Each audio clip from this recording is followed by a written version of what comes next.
शतपथे व्रतं चरिष्यामि तच्छकेयं तन्मे राध्यताम्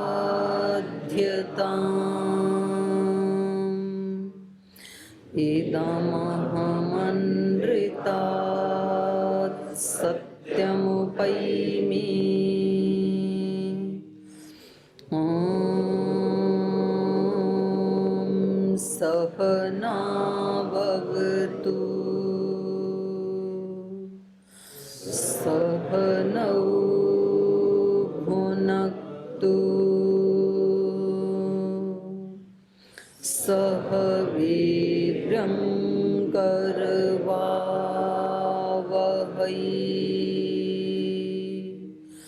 तेजस्विनावधीतमस्तु मा विद्विषावहै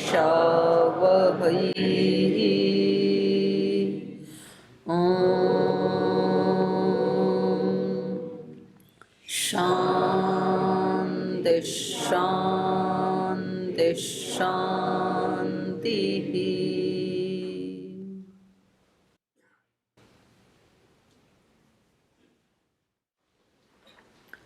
वाल्मीकि रामायण के अरण्य कांड का 9वां सर्ग पढ़ रहे हैं। तो इसमें 10 श्लोक हमने पढ़े थे। श्री राम अगस्त्य मुनि के आश्रम में पहुंच जाते हैं और वहां जाकर के लक्ष्मण जी को अंदर भेजते हैं कि आप सूचना दे दीजिए, सीता माता सहित हम उनके दर्शन करना चाहते हैं ऐसा। और वो उनके शिष्य को जाकर के बताते हैं, श्री लक्ष्मण जी, और शिष्य जाकर के अपने गुरु जी को बताते हैं जो यज्ञशाला में अग्नि की उपासना कर रहे होते हैं। और अगस्त्य मुनि फिर उनसे कहते हैं कि आपको मेरे पास आने की आवश्यकता नहीं थी, यथाशीघ्र द्वार पर जाकर के आप उनको सत्कार पूर्वक ले आइए। तो फिर वो बाहर जाते हैं द्वार के ऊपर और उनको साथ लाते हैं और श्री राम अपने भाई लक्ष्मण और सीता माता सहित अगस्त ऋषि के चरण छूकर उनके चरणों में प्रणाम करते हैं। तो इतना हमने पढ़ लिया था। कुछ पूछना है पीछे के पाठ से? पूछिए।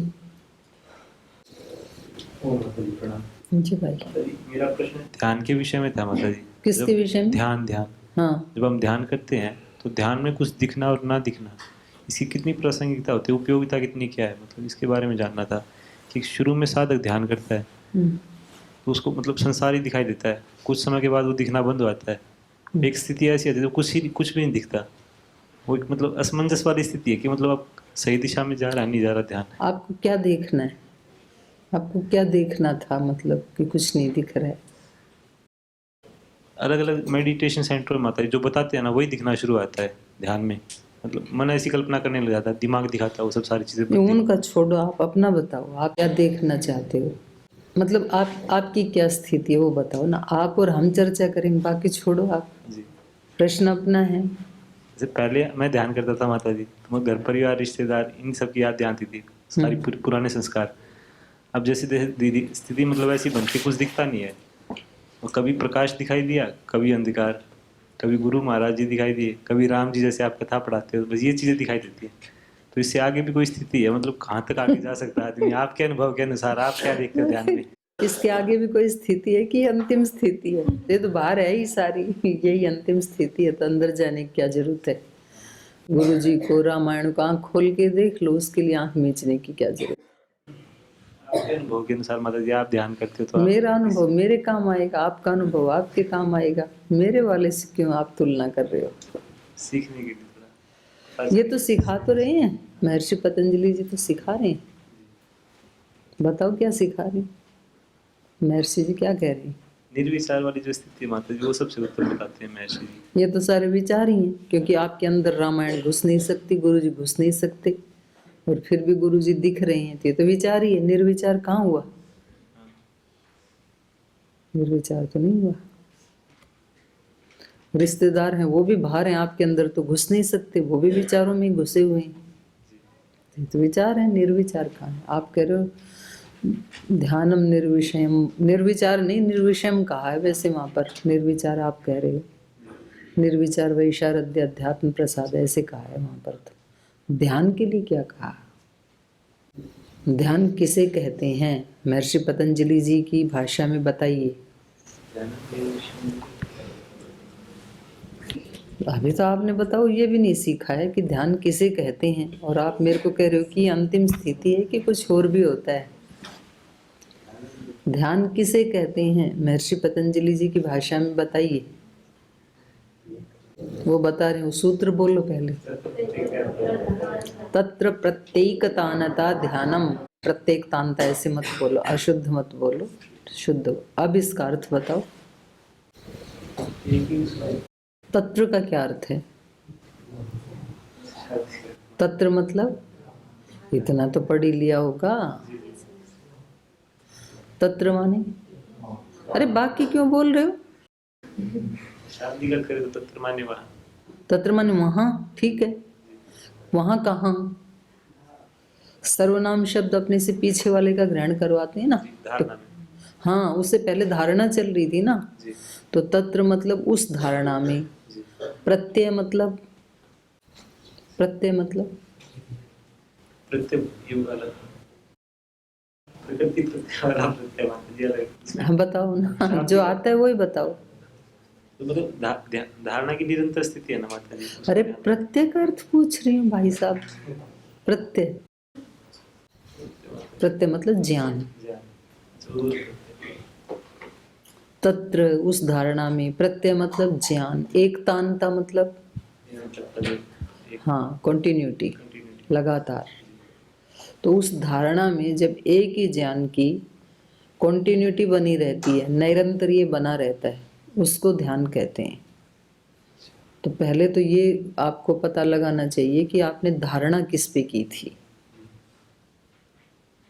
और उस धारणा में आपका ज्ञान का विषय क्या था, जिस पे आपने धारणा संयम किया, धारणा लगाई थी, वो विषय क्या था। तो बस वही विषय बना रहे केवल, तो उसको महर्षि पतंजलि जी ने ध्यान कहा है। मतलब किसी अलग अलग चीज का भी हो सकता है ना, एक पे करो हमेशा एक। और क्या, जिसमें आनंद आए आपको। ये कोई मतलब भोजन थोड़ी है कि रोज बदल बदल के खाओ, रोज कद्दू क्या खाना। बदल भी सकते हैं लेकिन रोज नहीं बदलना, फिर जब उस विषय को जान जाओ फिर बदलना। तो आप करते रहो, ठीक। पूछना नहीं पड़ेगा किसी से। जब ध्यान घटित होता है ना, तो बाहर किसी से अप्रूवल नहीं लेना होता है कि ध्यान हो रहा है कि नहीं हो रहा है, या कुछ और स्थिति है। आपके पेट में दर्द होता है तो पूछते हो किसी से कि दर्द हो रहा है कि नहीं हो रहा है मेरे को? रोज होता है, पता चलता है ना। उपाय तो करता है माता जी बाहर से, पता तो चलता है ना, डाउट तो नहीं होता। दूसरे को तो हो सकता है डाउट कि कहाँ हो रहा है, कैसे हो रहा है, कैसा हो रहा है, तो क्या बताओगे? वह कब करवा के देख ले पेट में दर्द, ऐसे तो बोलोगे ना। तो ऐसे कहेगा, किसी से पूछोगे तो भी करके देख लो ध्यान क्या होता है। तो ये दूसरा कोई नहीं बता सकता ना, खुद की अनुभूति होती है। और जितना बता सकते हैं उतना तो बता ही दिया ऋषियों ने। तो जब एक महान ऋषि ने बता दिया तो और छोटे मोटे लोगों से क्या पूछना कि ध्यान क्या है, आपका अनुभव क्या है। ऋषि तो बता रहे हैं हमें और करना हमें है, बस बात खत्म। मैंने कई साधकों से पता चलता है माता जी, कभी कमल खिलता है ऐसे बताते हैं, मतलब तो बाहर दिखा देंगे ना तेरे को कमल खिलता, भीतर क्या देखना, ओरिजिनल देख। हाँ, और कोई प्रश्न किसी का? ओम पूज्य माता जी जी प्रणाम। भाई। माता जी ऐसा कहते हैं कि अगले क्षण का पता नहीं है, अगले क्षण का पता नहीं है, ऐसा लोग। हाँ ठीक है। पूज्य स्वामी आर्षदेव जी भी बोलते रहते हैं योग में कि इस बात पे भी खुश ठीक हुआ। बोलते हैं, हंस क्यों रहे हो? इस बात ठीक पे ही भी तो है। इस बात पे भी खुश हुआ करो हाँ। कि हम सो के उठ गए। हाँ, तो माता जी, ठीक कह रहे हैं। क्या ये बात सत्य है? और क्या तो ये तो फिर आशदेव जी से पूछ लिया करो। इतना डाउट, मतलब इतना भी क्या भय है आशदेव जी का? नहीं, आपको क्या लगता है, मतलब ये गलत है? माता इस बात का भी मेरे से अप्रूवल ले रहे हैं, क्या ये सच है कि हम सो के उठ गए? आप देखते नहीं कि कई लोग उठे ही नहीं, रात को सोए थे। तो माता जी, क्या पता कल हम भी ना उठे। हाँ, बिल्कुल। तो माता जी, परम पूज्य स्वामी जी ने बोला था कि चरण पूजा के लिए, तो क्षमा चाहते हम दोबारा बोल रहे हैं, तो आपने चरण पूजा, बोला था संत कुटीर में, हाँ। अनुमति दिया था। तो मतलब चरण पूजा के लिए भी अनुमति दिया था, फूल चढ़ा के, और सबको आशीर्वाद देंगे। तो क्या पता माता जी, आप प्रयास करो, क्या पता हम उठे ना। मतलब आप करवा दोगे क्या? क्योंकि कल का क्या भरोसा। मतलब एक ही काम बचा और सारे संपन्न कर लिया आपने जीवन में। मतलब ये नहीं सोच रहे कि दर्शन याद करने थे तो करवा दो, कल का क्या भरोसा। माता जी, और ज्ञान की तो ज़्यादा गुरु जी से है। गुरु जी के चरणों में फूल चढ़ाने से गुरु जी खुश नहीं होते, अपना सिर चढ़ाना पड़ेगा। उसके साथ फूलों के साथ सर भी चढ़ाएंगे ना माता जी। अपना सिर काट के रखना पड़ता है। काट के है तो सुन करके। ऐसे नहीं माथा टेक के और फिर उठा लिया अपना, ऐसे नहीं, सिर काट के चढ़ाना होता है। अब बोलो। वो तो माता जी तो सिर काटना का मतलब ये नहीं है कि कोई तलवार से काट के आपकी हिंसा की जाएगी। सिर काटने का मतलब ये होता है अपने कोई विचार नहीं रखना, अपनी ये कामना भी मत रखो कि हम फूल चढ़ा के पूजा करें। वो तो आपकी अपनी एक इच्छा हो गई। नहीं माता जी, गुरु जी ने बोला था तो वे स्वयं तो बोलेंगे नहीं कि आ तो वो जाओ। बोलेंगे, जब एक बार बोला तो दोबारा भी बोलेंगे। जी माता जी। एक बार भी तो बोला ना, तो इसलिए प्रतीक्षा करो उस काल की। अपनी इच्छा रखो ही मत। ब्रह्मचारी और सन्यासी को अपनी इच्छा रखना मना है। गुरु की इच्छा में ही अपनी इच्छा मानना है। तो अभी तो गुरु जी ने लगा रखा है पढ़ाई करो, अपनी पढ़ाई में लगे रहेंगे। जब जो कहेंगे तब वो कर लेंगे। इसी को कहते हैं सिर चढ़ाना, इसी को कहते हैं पूजा करना, इसी को कहते हैं फूल चढ़ाना। फूल तो प्रतीक है, फूल तो भगवान ने ही बना रखे हैं, भगवान पे ही चढ़े हुए हैं वो, तो वो भी चढ़ाना चाहिए, ठीक है। लेकिन वास्तव में तो अपना सिर चढ़ाना चाहिए। सिर खुरापात की जड़ है, और ये यदि चढ़ा दिया किसी अच्छे चरणों में तो फिर आपका तो सोचने का अधिकार रहा ही नहीं, हो तो किसी और का हो गया सिर। सही है कि नहीं? सही है ना? हाँ, तो ऐसे करेंगे अपन। और बताओ जी। ओ माता जी प्रणाम। जी भाई। परसों बात चल रही थी कि सोमनाथ मंदिर में कुछ लुटेरे आए और लूट के ले गए। 16 बार लूटा गया। तो उसमें जो पुजारी थे, तो वो क्या वहाँ पर कोई राजा का शासन नहीं था कि पुजारी जाके बोलें कि वहाँ के तो पुजारी ही राजा थे, वो ही रहते थे वहाँ, तो अपने घर की तो रक्षा करनी चाहिए थी उनको। लेकिन अब यहाँ गुरुकुल में तो आप ही रहते हो, तो आप ही यहाँ की तो सिक्योरिटी हो। कोई भी आपके कक्ष में आके कुछ उठाए तो उसको रोकना तो आपका ही फर्ज बनता है ना। आपकी सब लकड़ियाँ उठा ले गए लोग, और आप बैठे हो कि यहाँ पुलिस को बताएंगे। सब बल्ली उठवा दी बैठे बैठे यहाँ झोपड़ियों की, सब लकड़ी उठा ले गए भैंस चराने वाले। अब यूँ कह रहे हैं कि नई झोपड़ी बनाने के लिए नई लकड़ी मंगवा के दो। तो वहां तो भाई राजा के पास तब जाया जाता है जब कोई ऐसी स्थिति आ जाए कि अब हम नहीं कर सकते हैं, ये हमारे अधिकार से बाहर है।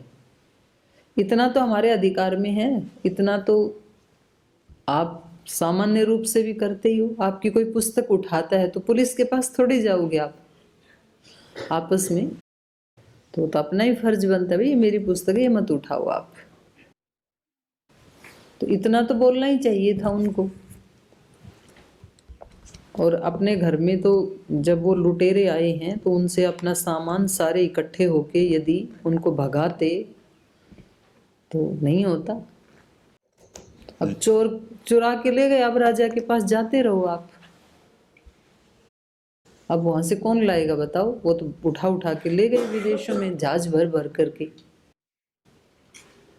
समुद्र तो है ही वहां पर, समुद्र के उसमें तो है सोमनाथ मंदिर किनारे के ऊपर, पीछे समुद्र ही समुद्र है। तो चुरा के समुद्र में जहाज में लेके गए। अब आप राजा को कहते रहो, राजा को तो कहा ही होगा, तभी तो पता चला कि चोरी हो गई, नहीं तो कैसे पता लगता।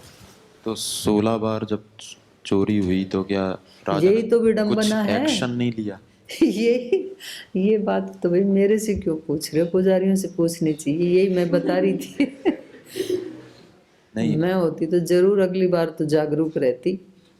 नहीं, इसमें मतलब ये प्रश्न हो रहा था कि इतिहास में बोल रहे हैं कि 16 बार, तो कोई राजा ने कुछ एक्शन नहीं लिया या राजा मिला हुआ था? नहीं, राजा तो तब एक्शन लेगा जब वो मिलेंगे। अब विदेश में राजा कहाँ जाए? नहीं, वो एंटर कर रहा है बॉर्डर लाइन से, तो सिक्योरिटी क्या कर रही थी तब? तो समुद्र में थोड़ी सिक्योरिटी है, अब सब जगह थोड़ी सिक्योरिटी लगा के रखी जा सकती है। भाई गेट के ऊपर सिक्योरिटी है। अब कोई आपके गुरुकुल में यहाँ दीवार फांद के आ जाएगा, चोर कभी सीधे रास्ते से आता ही नहीं है, उल्टे सीधे से ही आता है। तो भाई जत्थे चढ़ गया तो चढ़ गया, किसी के दिख गया तो, वरना तो जो अंदर रह रहा है उसकी जिम्मेदारी है फिर। तो आप यहाँ मतलब किसको दोषी ठहराना चाह रहे हो? राजा को?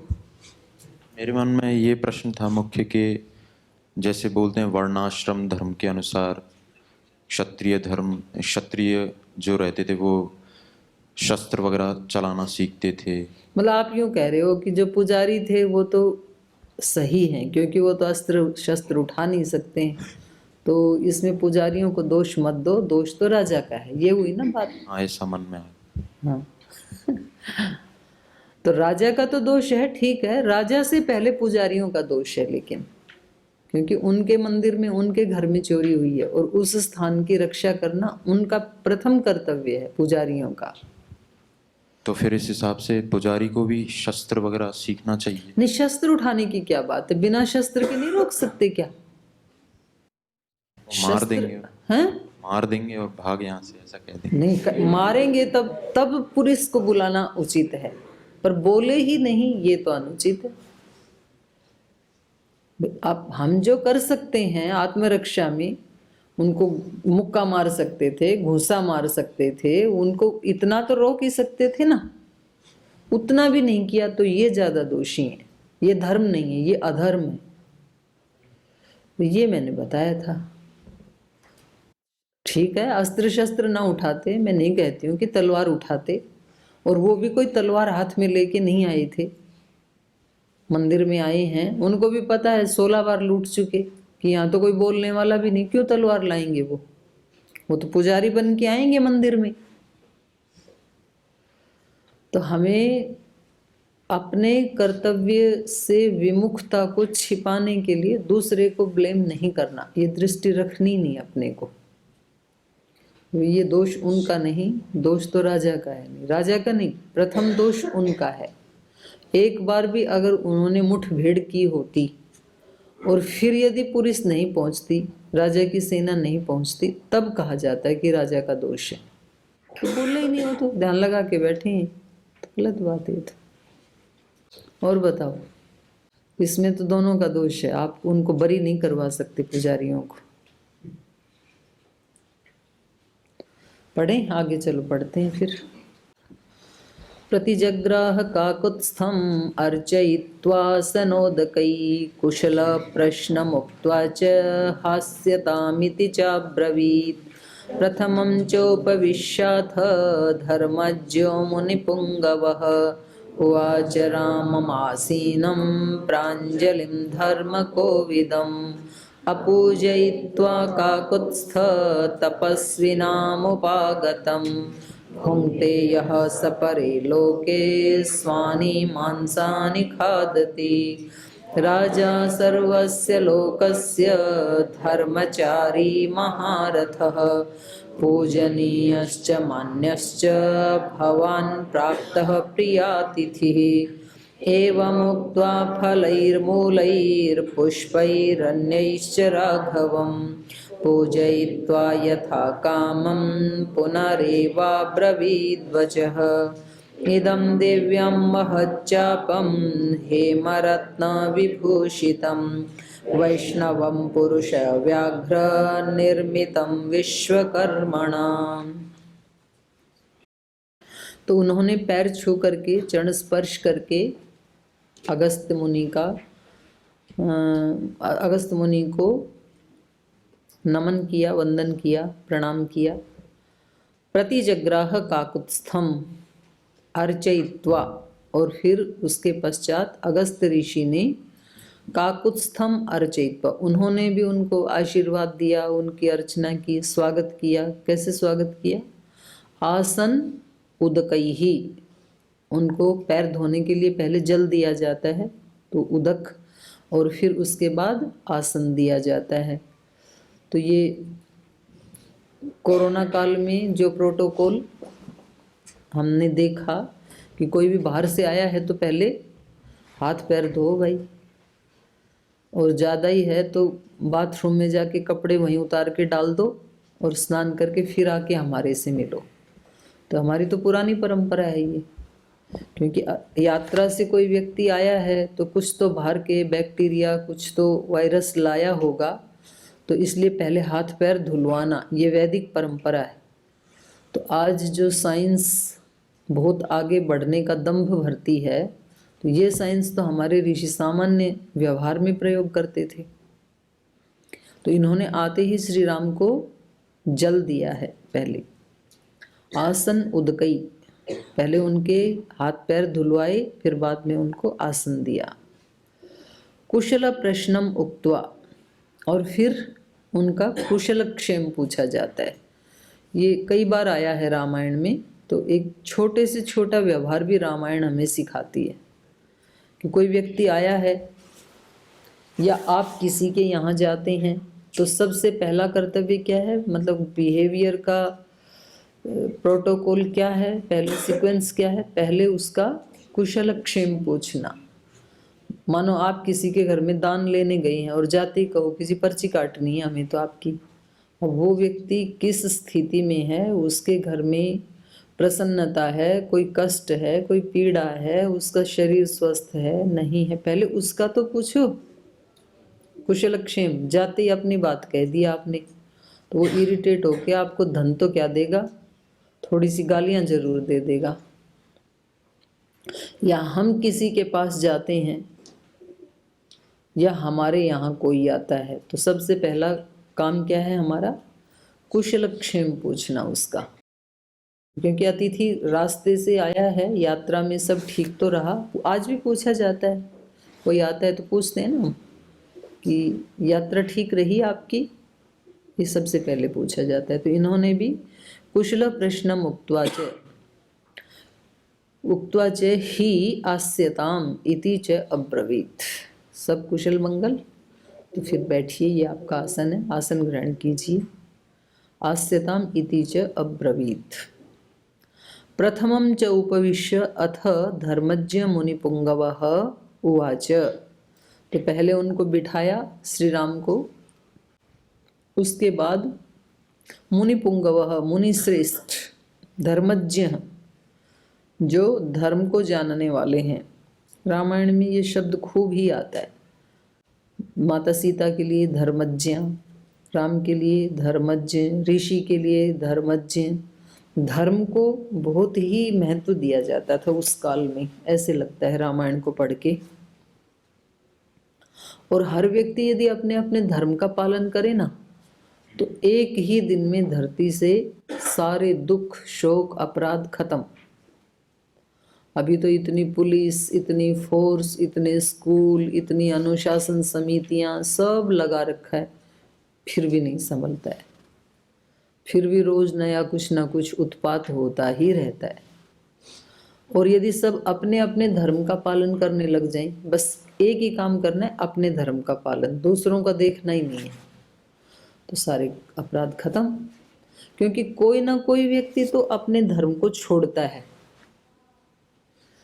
वो धर्म को छोड़ता है तो उसको ठीक करने के लिए फिर दूसरा अपने धर्म को छोड़ता है, फिर तीसरा अपने धर्म को छोड़ता है।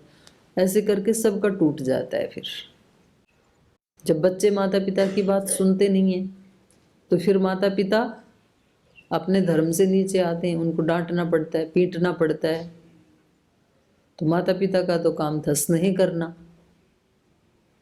तो फिर वहाँ से शुरू हो गया। अब ये दोनों का तो टूट गया, अब ये दोनों किसी से भी मिलेंगे बाहर जा कर के, बच्चा भी और माता पिता भी, तो इनका बिहेवियर नॉर्मल तो होगा नहीं, एबनॉर्मल होगा। इनके एबनॉर्मल बिहेवियर से जिनसे मिलेंगे उनका भी एबनॉर्मल हो जाएगा। फिर वो जाके जिनसे मिलेंगे तो ये शाम तक ये लहर कहाँ जाके रुकेगी, हजारों लोगों को एबनॉर्मल करके फिर कहीं रुकेगी। और तब भी रुकी नहीं, अगले दिन सुबह प्रातः काल फिर वो वैसा ही व्यवहार करेंगे जिससे भी मिलेंगे। और एक व्यक्ति यदि अपने धर्म में स्थित होता है तो वो फिर लाखों लोगों को धर्म के राह पे ले आता है। उसका भी यही है, पॉजिटिव वेव चलती है तो बहुत सारे लोगों को पॉजिटिव कर देती है, नेगेटिव चलती है तो नेगेटिव कर देती है। पर दूसरे से ना लेके खुद अपने आप ही अपने धर्म के प्रति यदि जागरूक रहे प्रत्येक व्यक्ति, तो फिर तो कोई देर ही नहीं है। तो ये रामायण काल में धर्म के ऊपर अत्यंत बल दिया है। धर्मज्ञ, धर्म को जानने वाले, धर्म को जीने वाले। जानने वाले तो शाब्दिक रूप से तो सभी हैं, सभी को ही पता है क्या उचित है क्या अनुचित है, लेकिन उसको जीने वाले, उसको धर्मज्ञ कहा जाएगा। तो यहाँ अगस्त्य ऋषि के लिए भी मुनिपुंगवः धर्मज्ञः आसीनम रामम प्रांजलिम धर्मकोविदम उवाच। ये सब राम के विशेषण हैं। जब वो बैठ गए तो धर्मज्ञ मुनि ने, अगस्त्य मुनि ने धर्मकोविदम रामम, अब यहाँ फिर धर्म आ गया, एक के लिए धर्मज्ञ, दूसरे के लिए धर्मकोविदम। श्री राम के लिए आया धर्मकोविदम, धर्म के मर्म को जानने वाला। तो दोनों ही धार्मिक हैं, ऋषि भी धार्मिक हैं, श्री राम भी धार्मिक हैं। तो अब दोनों के संवाद से सुगंध आएगी। जैसे हवन कुंड में अच्छी गूगल डालते हैं और अच्छी अच्छी चीज़ें डालते हैं तो सुगंध आती है। और छोटी सी मिर्ची डालें या टायर का टुकड़ा डालते हैं, प्लास्टिक डालते हैं, फिर दुर्गंध आती है। तो ये जो मुनि श्रेष्ठ हैं, इन्होंने धर्म कोविदम रामम प्रांजलिम आसीनम उवाच, हाथ जोड़ करके आसन पर बैठे हुए श्री राम से इन्होंने कहा, अपूजयित्वा काकुत्स्थः तपस्वी नाम उपागतम भुंक्ते यह स परे लोके स्वानि मांसानि खादति। तो श्री राम ने कहा होगा कि आप हमारा इतना पूजन क्यों कर रहे हैं, आप बैठ जाइए, आप तो बड़े हैं। तो तब ये कह रहे हैं, हे काकुत्स्थ तपस्वी नाम उपागतम, जब कोई तपस्वी अतिथि अपने यहाँ आता है तो उसकी पूजा किए बिना, अपूजयित्वा, उसकी पूजा किए बिना, यह भुंक्ते, जो कोई कुछ खा लेता है तो वह स परे लोके, तो वो परलोक